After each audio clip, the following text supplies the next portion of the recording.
Hi friends, good morning. मैं Chandan Kumar triple classes के online session में आप समस्त छात्र छात्राओं का फिर से एक बार स्वागत करता हूं। दोस्तों, आज का क्लास शुरू करने से पहले समस्त देशवासियों एवं समस्त नागरिकों को अयोध्या में भव्य राम मंदिर के शिलान्यास एवं भूमि पूजन कार्यक्रम के लिए हार्दिक शुभकामनाएं एवं बधाइयां। दोस्तों, 5 अगस्त 2020 को भारत के प्रधानमंत्री नरेंद्र मोदी, उत्तर प्रदेश के सीएम योगी आदित्यनाथ, उत्तर प्रदेश की गवर्नर आनंदीबेन पटेल और आरएसएस के सरसंघचालक मोहन भागवत के अलावा देश के लगभग 175 मानिंद लोग जो थे अयोध्या के भव्य राम मंदिर के भूमि पूजन एवं शिलान्यास कार्यक्रम में उपस्थित रहे। यह देश के लिए और समस्त देशवासियों के लिए काफी गौरव का क्षण रहा। दोस्तों, आज का जो हमारा टॉपिक है, राम मंदिर निर्माण से पहले कौन कौन से अहम पड़ाव इस घटना के पूर्व हुए हैं, उन पे आज का जो चर्चा होगा। चूंकि यह टॉपिक काफी महत्वपूर्ण है किसी भी एग्जाम के लिए, जितने भी प्रतियोगी छात्र हैं उन्हें यह टॉपिक को शुरू से लेकर के अंत तक देखना चाहिए। चूंकि इस टॉपिक के अंतर्गत हम उन महत्वपूर्ण पॉइंट्स का हमने समावेश किया है जो आगामी किसी भी एग्जाम में पूछे जा सकते हैं। तो वीडियो को हम लोग शुरू करते हैं। ध्यान दें साथियों, सबसे पहले आपको ये बताना चाहेंगे कि भारत में मुगल वंश का संस्थापक बाबर था। बाबर के द्वारा भारत के जो उत्तर के राज्य हैं, क्षेत्र है, उनको जीता गया और उसका एक कमांडर था जिसका नाम था मीर बांकी। मीर बांकी के द्वारा ही 1528 ईस्वी में अयोध्या में मस्जिद का निर्माण कराया गया, जिसका नाम आगे चल करके बाबरी मस्जिद पड़ा। सबसे खास बात यह है और दुखद बात यह रहा है कि हिंदुओं की आस्था या हिंदू धर्म ग्रंथों के अनुसार भगवान श्री रामचंद्र जी का जन्म जो था वो अयोध्या में ही हुआ था। और सबसे खास बात यह रही कि मीर बांकी के द्वारा मस्जिद का निर्माण उसी स्थान पर कराया गया जहां पर पूर्व काल में हिंदू के राम मंदिर का व्यवस्था था। याद रखेंगे, राम मंदिर को ही तुड़वा करके मीर बांकी के द्वारा वहां मस्जिद का निर्माण कराया गया और यहीं से विवाद शुरू होता है। और इस विवाद की शुरुआत 1528 से लेकर के ये शुरू होता है और वर्ष 2019 में सुप्रीम कोर्ट के जजमेंट के बाद जाकर के यह विवाद का क्या है, अंत होता है। और लगभग यह विवाद भारत में सबसे लंबे विवादों में गिना जाता है। लगभग 491 वर्षों तक यह विवाद रहा है। दोस्तों, इसमें कौन से अहम पड़ाव आए, आगे हम लोग देखते हैं। खास बात यह है कि भारत में 1857 से लेकर करके 1857 में पहली बार भारत में स्वतंत्रता का एक तरह से पूर्ण रूप से आंदोलन शुरू हो जाता है और भारत में ईस्ट इंडिया कंपनी का समापन होकर के क्राउन शासन की शुरुआत होती है। उसी समय याद रखेंगे, लगभग उससे कुछ समय पूर्व 1853 से 1859 के बीच में पहली बार अयोध्या में कम्युनल दंगे हुए हिंदू और मुसलमान के बीच। याद रखेंगे, इससे पूर्व किसी भी प्रकार के कोई दंगे नहीं हुए थे, परंतु इन 6 वर्षों में छिटपुट कभी जबरदस्त दंगे शुरू हो जाते हैं। तो याद रखेंगे कि राम मंदिर निर्माण से पहली बार दंगा कब होता है, कम्युनल दंगा, तो 1853 से 1859 के बीच।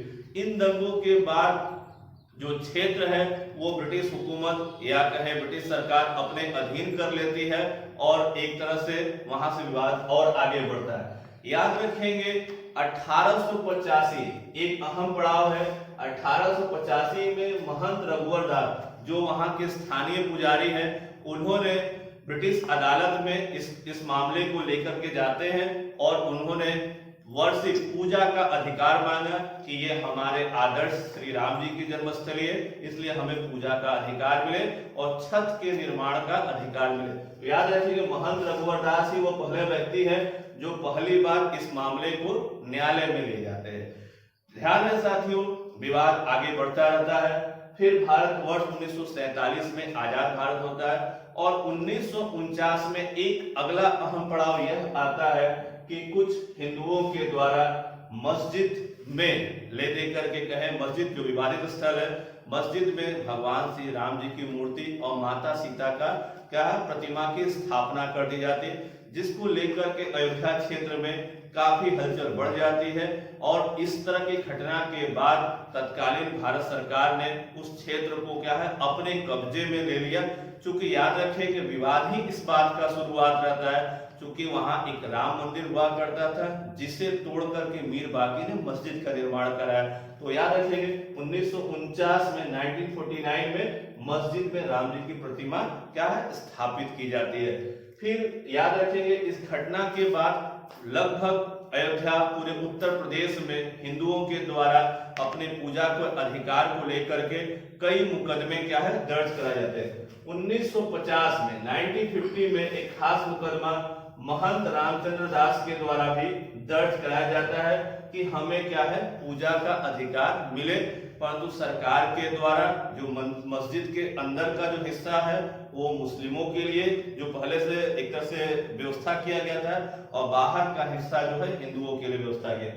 याद रखेंगे, परंतु यहाँ पर सभी तरह के पूजा पाठ पर रोक लगा दी जाती है, ना मुस्लिमों के लिए और ना ही क्या है अजान की व्यवस्था, मतलब कि मस्जिद में किसी भी प्रकार का कोई आयोजन अब नहीं हो सकता था। याद रखें जो कई तरह के मुकदमे अलग अलग संस्थाओं द्वारा दर्ज किए जाते हैं, उसी में हिंदुओं का जो सबसे बड़ा अखाड़ा है, हिंदुओं के कुछ 14 बड़े अखाड़े हैं, उनमें से एक अखाड़ा है निर्मोही अखाड़ा। निर्मोही अखाड़ा जो 1959 में अयोध्या राम मंदिर के जो डिस्प्यूट था उसमें वह भी पूछता है, और उसका कहना है कि भाई इसका जो जगह है पूजा स्थल है वो हम लोग को मिलना चाहिए, निर्मोही अखाड़ा को मिले। फिर वर्ष 1961 में 1961 में सुन्नी वक्फ बोर्ड जो है वो मालिकाना हक के लिए एक मुकदमा दर्ज करता है। याद रखिए सुन्नी वक्फ बोर्ड वक्फ, चूंकि ऐसी मान्यता है मुस्लिमों में, ऐसी परंपरा है कि जो मस्जिद हो या कब्रिस्तान की भूमि हो उसे वक्फ की संपत्ति मानी जाती है, इसीलिए सुन्नी वक्फ बोर्ड के द्वारा 1961 में मालिकाना हक के लिए अपना भी क्या है उस पर दर्ज कराता है। फिर आगे चल करके 1984 वह समय था जो हिंदुओं के खास संगठन विश्व हिंदू परिषद मंदिर के लिए आंदोलन पूरे भारत में शुरू करने की घोषणा किया जाता है। विश्व हिंदू परिषद, याद रखेंगे कि राम मंदिर निर्माण में विश्व हिंदू परिषद, बजरंग दल, शिवसेना ये सब का काफी बड़ा योगदान है, क्योंकि उसने या इन संस्थाओं के द्वारा पूरे राष्ट्र में एक विश्वव्यापी आंदोलन चला रखा। याद रखें अगला जो अहम पड़ाव यह आता है 1949 में जो कई तरह के मुकदमे दर्ज कराए जाते हैं, उन मुकदमों की अब क्या है धीरे धीरे निर्णय आने शुरू होते हैं, और एक समय ऐसा आता है कि 1985 में तत्कालीन प्रधानमंत्री राजीव गांधी ने मंदिर का ताला खुलवाया और क्या है लोगों को पूजा करने का अधिकार दिया। तभी 1986 में 1986 सबसे खास एक समय होता है आजाद भारत में कि फैजाबाद की जिला अदालत द्वारा हिंदुओं को पूजा का अधिकार दे दिया जाता है। याद रखिए वो वर्ष कौन सा था 1986। 1985 कौन सा वर्ष था जिसमें राजीव गांधी ने क्या है मंदिर का ताला खुलवाया और क्या है कैसे पूजा करने की बात कही। फिर अगला समय आता है खास, याद रखिए 1989। यह साल काफी खास रहता है क्योंकि हिमाचल प्रदेश के पालमपुर अधिवेशन में राम मंदिर का संकल्प, राम मंदिर के निर्माण का संकल्प क्या है जो है आरएसएस के द्वारा, बीजेपी के द्वारा क्या है वो संकल्पित किया जाता है कि अब राम मंदिर का निर्माण हम जरूर कराएंगे, ये हमारा संकल्प होगा। याद रखिए। फिर अगला अहम कड़ी 1990 में आती है साथियों। 1990 में 25 सितंबर 1990 को जो बीजेपी के एक तरह से पुरोधा है लाल कृष्ण आडवाणी के द्वारा घोषणा क्या स्टार्ट किया जाता है कि गुजरात के सोमनाथ मंदिर से लेकर के अयोध्या तक एक रथ यात्रा का आयोजन किया जाता है। याद रखिए ये तारीख काफी खास है। कहां से कहां तक? सोमनाथ से लेकर के अयोध्या तक एक रथ यात्रा का प्रारंभ किया जाता है और इस रथ यात्रा की वजह से पूरे देश भर में जगह जगह कुछ कम्युनल दंगे होने लगते हैं, परंतु हिंदुओं की जो भावना थी वो काफी उबाल पड़ी कि नहीं, हमारे इष्ट का मंदिर का तो निर्माण होना ही चाहिए, और ये आंदोलन काफी व्यापक होता चला गया। परंतु बिहार में लालू प्रसाद यादव के द्वारा रथ यात्रा को क्या रोक लिया गया और लाल कृष्ण आडवाणी को क्या किया, गिरफ्तार कर लिया गया। दोस्तों, लाल कृष्ण आडवाणी जी के जो सोमनाथ से लेकर के अयोध्या तक की रथ यात्रा निकाली गई, उसे बिहार के समस्तीपुर में रोक लिया गया। उसके बावजूद भी यह आंदोलन और भी व्यापक होता चला गया। एक अहम पड़ाव साथियों 30 अक्टूबर 1990 को हुआ, जब अयोध्या में पहली बार कार सेवा की गई। याद रखें, अयोध्या में पहली बार कार सेवा की गई और कार सेवकों के द्वारा बाबरी मस्जिद की छत पर चढ़ करके झंडा फहराया गया। उसी दौरान तत्कालीन मुख्यमंत्री उत्तर प्रदेश मुलायम सिंह के द्वारा आदेश के माध्यम से नतीजा हुआ कि कार सेवकों पर गोलियां चला दी गई। परिणाम स्वरूप क्या है, यह आंदोलन और भी उग्र हो गया और भी राष्ट्रव्यापी हो गया। याद रखेंगे, पहली बार कार सेवा 30 अक्टूबर 1990 में की गई और पहली बार गोली जो है वो मुलायम सिंह के सीएम रहते चली थी। फिर उसके बाद एक अहम पड़ाव साथियों तब आता है 6 दिसंबर 1992। ये तारीख काफी इंपॉर्टेंट है, एग्जाम में प्रश्न पूछा जा सकता है। 6 दिसंबर 1992 को बाबरी मस्जिद का जो है विवादित ढांचा क्या है, कार सेवकों के द्वारा ढा दिया जाता है और यह आंदोलन जो है एक अलग ही मुकाम पर पहुंच जाता है, क्योंकि यह काफी लंबे समय से यह विवाद चल रहा था।